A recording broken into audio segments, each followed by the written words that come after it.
ఏది నిజం అదే బయటకు వస్తుంది. Good evening team. ఆర్యన్, నీ మెసేజ్ ಬಂದು. So do you think this is a man made structure? Well sir, ఎవిడెన్స్లన్నీ అదే చెప్తున్నాయి. Sandra and Gabriel also agree with me. What do you think doctor Chandra? Well, నా నమ్మకం ఒక్కటే, రామసేతు న్యాచురల్ స్ట్రక్చరే.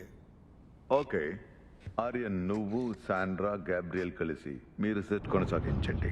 డాక్టర్ చంద్ర, మీరు మీ theory మీద పనిచేయండి. Thank you sir. IMS thank you Aryan. నీలో ఉన్న నిష్పక్షపాతం ఎంత పొగిరినా తక్కువే. ఐ సజెస్ట్ ఏ చిన్న డౌట్ ని కూడా పూర్తిగా క్లియర్ చేయాలంటే రామసేతు స్ట్రక్చర్ ని వెరక్కొట్టి రాక్ శాంపిల్స్ ని సేకరించండి. ఈ రాళ్ళు ఆ చుట్టుపక్కలే తేలుతూ ఉంటాయి కదా. We need clinching proof.